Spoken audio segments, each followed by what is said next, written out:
Selamat pagi, siang, sore, dan malam rekan-rekan sekalian. Kembali lagi dengan saya Dava. Pada kesempatan kali ini, saya akan membahas topik seputar penerimaan pajak di Indonesia. Jika merujuk pada artikel berita yang disampaikan oleh inilah.com dengan judul Bank Dunia sebut penerimaan pajak Indonesia terburuk, analis wajar. Pengamat mata uang, yaitu Ibrahim Aswabi, menilai wajar jika Bank Dunia menyematkan Indonesia sebagai negara dengan penerimaan pajak terburuk periode 2016 sampai 2021. Ya, memang wajar, tapi dengan adanya informasi ini dari Bank Dunia, ke depan Kemenq diharapkan lebih sigap lagi dan lebih berhati-hati dalam menyusun suatu rencana. Untuk rencana 2026 hingga 2029 harus cukup matang pada masa pemerintahan Prabowo dan juga Gibran. Ujar Ibrahim kepada inilah.com saat dihubungi di Jakarta. Salah satu faktor yang mungkin menyebabkan setidaknya terdapat penurunan kualitas dalam segi penerimaan negara yaitu terhambatnya penerapan sistem inti perpajakan atau Cortex yang direalisasikan tetapi terdapat banyak malfunction pada sistem tersebut. Tetapi perlu kita cermati, bukan hanya Cortex saja yang menjadi sebuah penghambat, tetapi masih terdapat faktor-faktor lainnya. Ibrahim menilai bukan sistem Cortex yang menjadi penyebab utama rendahnya penerimaan pajak. Sejumlah ekonom mengatakan Cortex yang membuat penerimaan pajak Indonesia mengalami penurunan. Tetapi menurut saya, bukan itu yang menjadi permasalahan, kata Ibrahim. Dari adanya faktor-faktor di atas, seperti bermasalahnya sistem Cortex, Bank Dunia menilai bahwa Indonesia termasuk negara dengan penerimaan pajak terburuk selama periode 2016 hingga 2021. Penilaian ini tentunya bukan tanpa alasan, sebab terdapat sejumlah faktor mendasar yang menyebabkan rendahnya kontribusi pajak terhadap pendapatan negara. Yang pertama,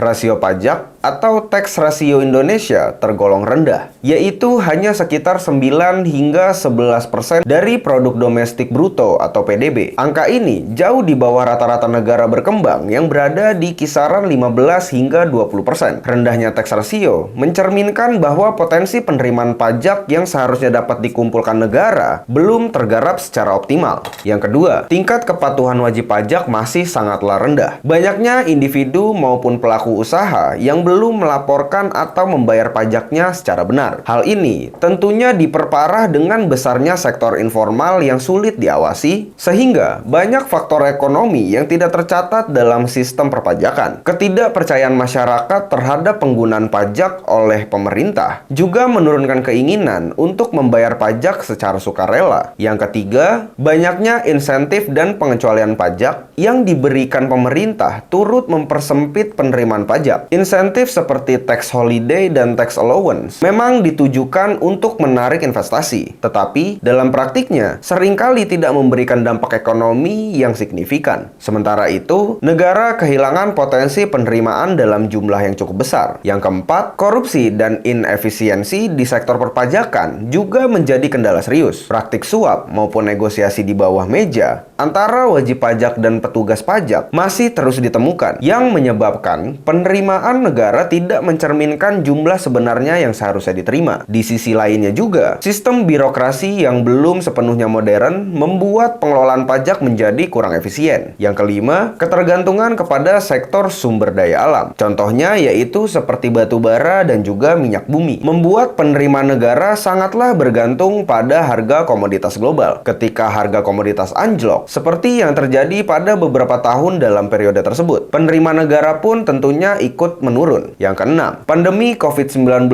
yang melanda dunia pada tahun 2020 hingga 2021 memberikan dampak yang signifikan terhadap penerimaan negara. Aktivitas ekonomi menurun drastis, sehingga pemerintah memberikan berbagai realisasi pajak demi menjaga kelangsungan usaha dan daya beli masyarakat. Hal ini tentunya menyebabkan penerimaan pajak menurun secara tajam dalam waktu yang singkat. Dan yang terakhir, kurangnya reformasi perpajakan yang komprehensif. Hal tersebut turut memperparah kondisi. Meskipun terdapat upaya digitalisasi dan juga pembaruan sistem, pelaksanaannya belum menyentuh akar masalah secara menyeluruh. Penguatan sistem pengawasan, pengumpulan data, hingga pengenaan pajak pada sektor-sektor baru seperti ekonomi digital masih berjalan sangatlah lambat dibandingkan dengan negara lain. Menurut Ibrahim, permasalahan pertama turunnya penerimaan pajak Indonesia adalah karena kondisi global yang tidak menentu. Penguatan mata uang dolar Amerika Serikat yang membuat banyak perusahaan-perusahaan termasuk perusahaan yang berbasis primer seperti konveksi dan infrastruktur mengalami kebangkrutan, padahal salah satu pendapatan terbesar dari pajak dari situ. Dikarenakan dari adanya penguatan dolar Amerika Serikat, maka meningkatkan biaya impor. Banyak sekali perusahaan di Indonesia, termasuk di sektor primer seperti konveksi dan infrastruktur, bergantung pada bahan baku impor. Misalnya yaitu tekstil, mesin, maupun bahan bangunan. Ketika dolar Amerika Serikat menguat terhadap rupiah, maka kesimpulannya yaitu biaya impor akan naik, yang mengakibatkan harga produksi meningkat, margin keuntungan menurun, dan beberapa perusahaan kesulitan untuk menutup biaya operasional yang dapat menyebabkan perusahaan tersebut bangkrut. Yang kedua, pemerintah mengurangi anggaran, terutama anggaran infrastruktur, sebesar 47 hingga 50% sehingga terjadi stagnasi. Dari situ, sepi proyek yang mendapatkan penghasilan pajak ya PPN, PPH cukup banyak. Nah, pada saat infrastruktur terhenti dan sebagainya mengalami penurunan, tegasnya. Oleh karena itu, ia menyatakan seharusnya pemerintah dapat fokus terhadap pajak retail, seperti kafe dan juga restoran. Ibrahim tak yakin bila perusahaan atau pemilik kafe dan restoran akan 100% menyalurkan pajak yang telah dipungut dari konsumen ke pihak yang maka, dengan adanya pernyataan tersebut, pemerintah perlu mencoba untuk mulai fokus pada potensi penerimaan pajak dalam sektor retail seperti kafe dan juga restoran. Meskipun mereka memungut pajak dari konsumen, tidak semua pelaku usaha benar-benar menyetorkan pajaknya ke negara. Hal ini tentunya disebabkan oleh beberapa faktor, seperti dominasi transaksi tunai yang sulit untuk dilacak, lemahnya pengawasan dari otoritas pajak, dan masih rendahnya kesadaran pelaku usaha akan kewajiban perpajakan. Selain itu juga, belum banyak juga yang menggunakan sistem kasir digital yang terintegrasi dengan sistem perpajakan, sehingga pengawasan otomatis belum bisa berjalan dengan optimal. Perlu adanya suatu pengawasan penting pada saat kondisi-kondisi yang lain yang mengalami penyusutan. Ya, harusnya pemerintah fokus terhadap retail, terutama adalah restoran, kafe yang kita tahu saat ini sedang menjamur, ucap dia. Kita mungkin pada saat ini makan akan terkena pajak. Apakah pajak itu masuk secara semuanya 100% atau tidak? Ini yang harus dianalisis juga oleh pemerintah, sambungnya. Selain pajak di sektor retail, Ibrahim menyatakan aset kripto juga mempengaruhi sedikitnya penerimaan pajak yang diterima oleh Indonesia. Hal tersebut tentunya terjadi karena transaksi kripto bersifat anonim dan terdesentralisasi sehingga sulit untuk dilacak oleh otoritas pajak. Meskipun semua transaksi tercatat di blockchain, identitas pengguna tidak selalu dapat diketahui secara langsung. Selain itu juga, banyak investor Indonesia yang melakukan transaksi di platform perdagangan luar negeri yang tidak terdaftar atau diawasi oleh pemerintah, sehingga aktivitas tersebut tidak masuk dalam sistem perpajakan nasional. Banyak sekali pengusaha-pengusaha di Indonesia maupun para pejabat, politikus yang penarikan dana dari luar negeri menggunakan aset kripto. Dampaknya adalah aset kripto ini sulit untuk dideteksi juga oleh pemerintah, terutama dalam hal ini Bank Indonesia atau BI yang akan mempengaruhi pendapatan pajak, ungkapnya. Di sisi lainnya, kesadaran masyarakat akan kewajiban perpajakan dari keuntungan transaksi kripto masih sangatlah rendah. Padahal, setiap keuntungan dari jual beli aset kripto seharusnya dikenakan pajak penghasilan atau PPH, dan setiap transaksi juga terkena pajak pertambahan nilai atau PPN. Sayangnya, belum semua pelaku pasar mematuhi aturan ini. Regulasi yang masih belum maksimal, terutama karena pengawasan terhadap aktivitas di luar platform resmi sangat terbatas. Kombinasi dari kurangnya kepatuhan, lemahnya pengawasan, dan karakteristik kripto yang sulit dikendalikan membuat potensi pajak dari sektor ini belum bisa dimaksimalkan oleh negara. Berdasarkan laporan berjudul Economic Policy, Estimating Value Added Tax atau VAT, and Corporate Income Tax atau CIT Gaps in Indonesia yang dipublikasi pada 2 Maret tahun 2025.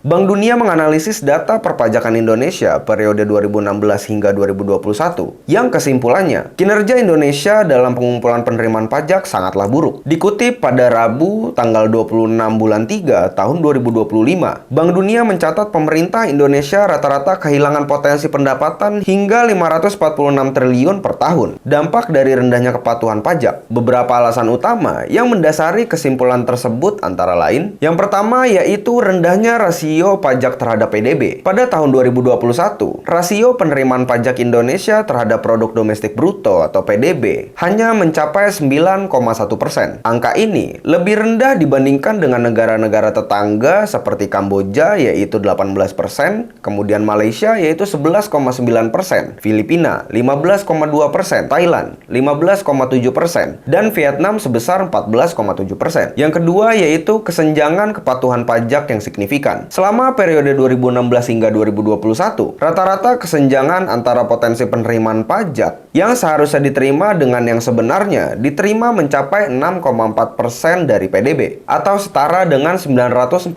triliun rupiah. Kesenjangan ini mencakup pajak pertambahan nilai atau PPN dan pajak penghasilan atau PPh badan. Yang ketiga yaitu kontribusi rendah dari PPN dan PPh badan. Pada tahun 2021, meskipun PPN dan PPh badan menyumbang 66% dari total penerimaan pajak, kontribusi ini hanya setara dengan 6% dari PDB. Angka ini masih relatif rendah dibandingkan dengan negara-negara lain di kawasan. Maka, dari adanya faktor-faktor tersebut, menunjukkan bahwa Indonesia menghadapi tantangan besar dalam meningkatkan efektivitas sistem perpajakannya. Upaya untuk perbaikan diperlakukan untuk mempersempit kesenjangan pajak dan meningkatkan rasio pajak terhadap PDB. Potensi kehilangan pendapatan itu terbagi dari dua sumber, yakni pajak pertambahan nilai atau PPN yang angkanya mencapai 386 triliun dan pajak penghasilan PPh badan sebesar 160 triliun rupiah per tahun. Bank Dunia menilai pemerintah Indonesia tak efisien dalam memungut pajak. Bagaimana rekan-rekan sekalian? Apa pendapat kalian mengenai hal tersebut? Silahkan untuk berkomentar. Mungkin sekian dulu informasi dari berita yang dapat saya sampaikan. Jika video ini bermanfaat bagi rekan-rekan sekalian dan sebagai bentuk dukungan terhadap channel kami, jangan lupa untuk di like,